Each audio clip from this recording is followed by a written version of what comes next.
Bonjour à vous, voyageurs. Aujourd'hui, je vous emmène en Afrique, au cœur du Gabon, pour découvrir un phénomène naturel unique au monde, le réacteur nucléaire spontané d'Oklo. Imaginez un réacteur nucléaire vieux de 2 milliards d'années, qui s'est formé sans aucune intervention humaine.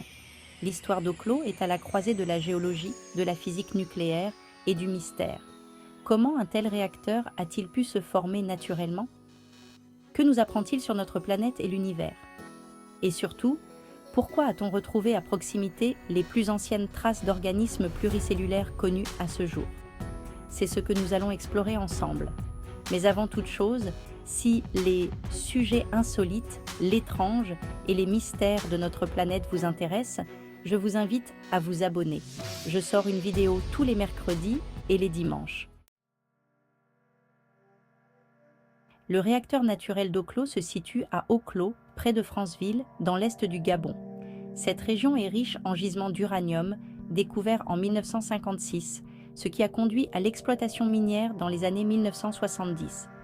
C'est en analysant le minerai extrait qu'une équipe de chercheurs français a fait une découverte qui allait bouleverser notre compréhension de la physique nucléaire. En 1972, alors que l'on explorait les ressources en uranium de la région, les scientifiques ont remarqué que l'uranium, extrait de certains sites, présentait des anomalies. L'uranium 235, le principal isotope utilisé dans les réacteurs nucléaires, était présent en quantité plus faible que prévu.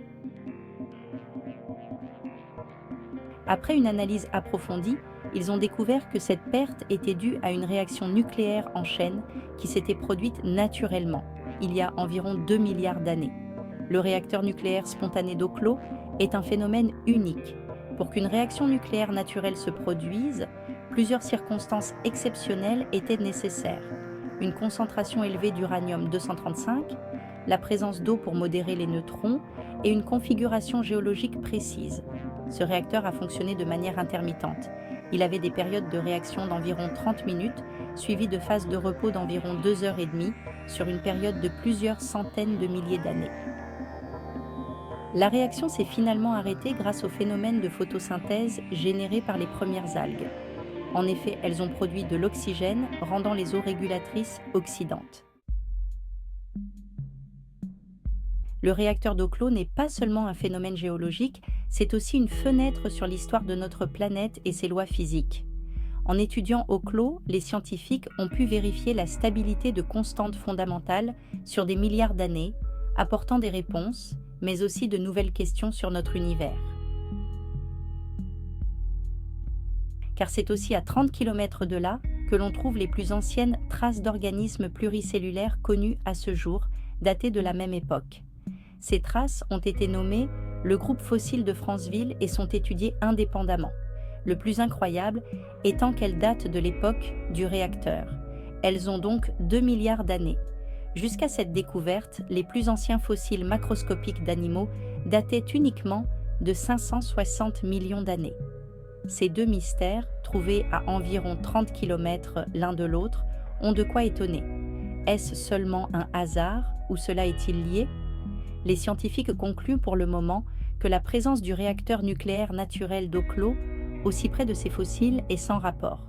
Cependant, on ne peut qu'admettre que la coïncidence est réellement troublante.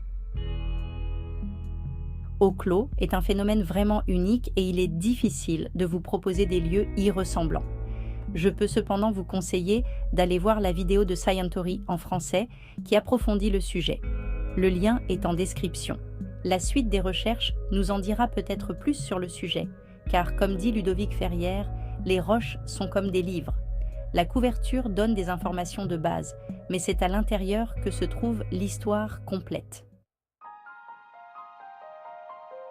Merci d'avoir suivi cette aventure. Si elle vous a plu, n'hésitez pas à laisser un like pour me le faire savoir et surtout à vous abonner pour plus d'explorations insolites. À bientôt pour de nouvelles découvertes.